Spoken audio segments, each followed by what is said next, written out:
My grandfather and I are going to tell you a story. Let's start. I spent countless hours at the piano. She always said music was her native tongue, more intimate and natural than any words she could ever express. Yet, in recent months, a restlessness grew within her. No composition seemed good enough, and her attempts to create something unique always ended in frustration. The move to her grandmother's old house had been a refuge. Clara hoped that the isolation and history-laden environment would inspire her creativity. One afternoon, while exploring the dusty basement, she uncovered an old piano hidden beneath a white sheet. As she pulled off the cover, she revealed an aged instrument, its keys yellowed and cracked. Beneath the piano lid lay an incomplete sheet of music, yellowed with time but still legible. As she played the opening chords, a shiver ran down her spine. The melody was breathtakingly beautiful but carried a dark and melancholic tone that intrigued her. It was as if the music whispered stories she could not fully comprehend. That night, Clara dreamed. In the dream, she heard the same melody, but it was fuller, played by invisible hands. The music seemed to merge with the environment, enveloping her like a dense fog. When she awoke, the sound still echoed in her mind, as though something, or someone, wanted her to return to the piano. Sunlight filtered through the studio's thin curtains, and Clara had barely slept. The melody from her dream still pulsed in her mind, an irresistible call. As soon as the day broke, she descended into the basement and sat at the old piano once more. Her fingers glided across the keys with an almost instinctive familiarity, as if she had known this music for years. Days later, she decided to share her discovery with friends and family in an impromptu performance at her house. As the notes filled the air, Clara felt the emotional intensity of the melody heighten, as if something deeply hidden was being revealed. However, the audience didn't react as she expected. Some sat frozen, their eyes wide and tearful, as though transported to memories they wished to forget. Others abruptly left the room, as if the melody was unbearable. A close friend, Marcos, approached her afterward, his voice trembling. "This music, it reminded me of something terrible, but I don't know what it is." Unease grew within Clara. She felt the melody carried a weight that went beyond art. It seemed intertwined with something ancient and painful. It wasn't long before she began to wonder, what secrets did this sheet of music hold? That night, the dreams returned. This time, alongside the melody, Clara saw flashes of faces she didn't recognize. Whispers echoed around her, inaudible secrets that seemed to dance in the shadows of her mind. When she woke, there was no doubt. She had to uncover the origins of the music, even if it meant revisiting the mysteries of her family. The city library was a place Clara rarely visited, but now it became essential to her investigation. Among dusty shelves and yellowed newspapers, she searched for clues about the sheet of music's origins. After hours of combing through records, she found an article about her own family, nearly a century old. The text mentioned Alfonso de la Torre, a talented but controversial ancestor accused of heinous crimes that were never proven. Beside the article, a photograph caught her attention. Alfonso seated at a piano, his expression austere and his eyes shadowed. In his lap, Clara recognized the same sheet of music now in her possession. The article suggested that the melody had been composed during his final days, before his mysterious disappearance. Back at home, Clara found an old trunk that had belonged to her grandmother. Inside were letters, a diary, and a series of notes about Alfonso. The words revealed a tormented man whose crimes had allegedly been driven by voices he claimed to hear in his mind. He described composing the melody as a desperate attempt at confession and penance, though he felt a greater force was watching him. Supernatural manifestations began to intensify. Whispers echoed through the house, the piano emitted sounds on its own, and Clara started seeing shadows lurking in dark corners. The music seemed to have a life of its own, an entity that not only revealed secrets but demanded something in return.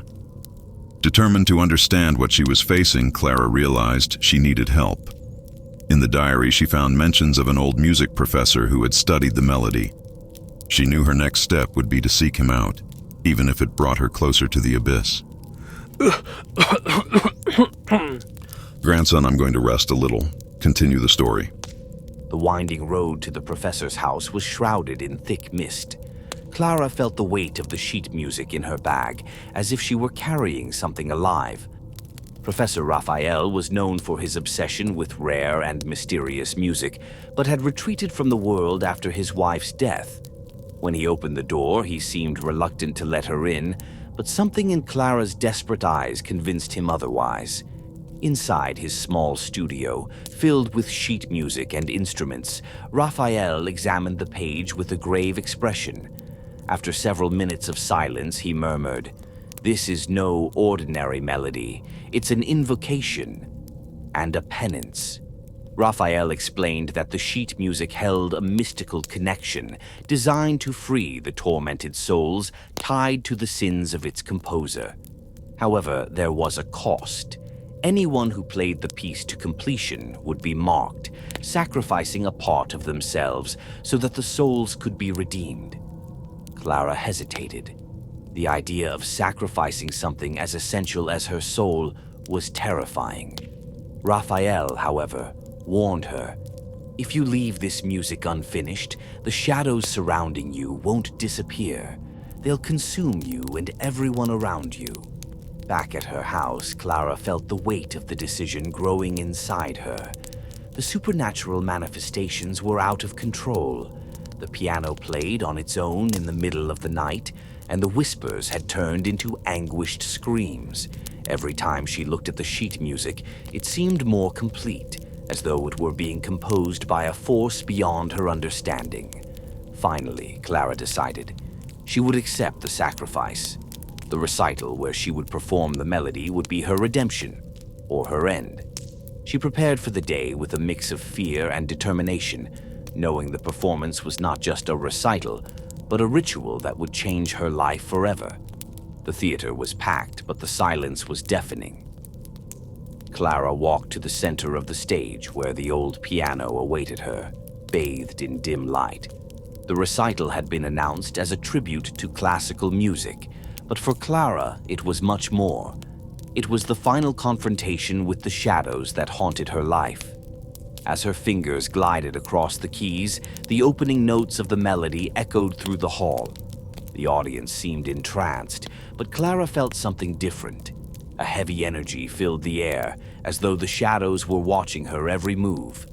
As the music progressed, the atmosphere transformed. The audience began to react just as they had before. Some wept silently, while others shifted uncomfortably, as if consumed by painful memories. Then, the visions began. Clara saw, reflected in the piano's surface, images of Alfonso de la Torre's victims, her ancestors, pleading for justice.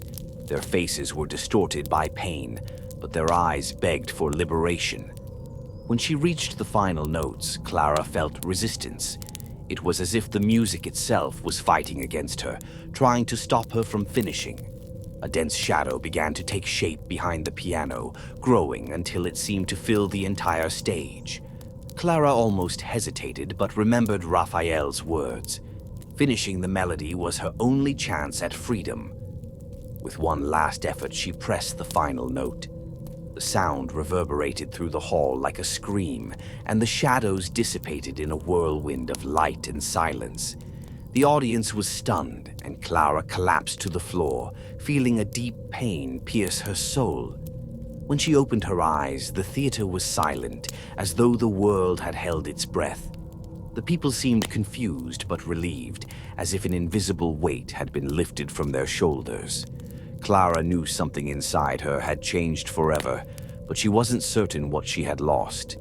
The days following the recital were cloaked in an odd sense of emptiness. Clara woke each morning with a foggy mind, as though fragments of herself had been scattered somewhere beyond her reach. The piano remained on the theater stage, untouched, but she no longer felt the desire to play it. News of the performance spread throughout the town. Many described it as a transformative experience, though few could explain exactly what they had felt. Reactions ranged from relief to perplexity. Some sought her out to thank her, saying they had overcome old fears and traumas. Clara listened in silence, a sad smile on her face, never revealing the cost she had paid. She knew something fundamental had changed within her.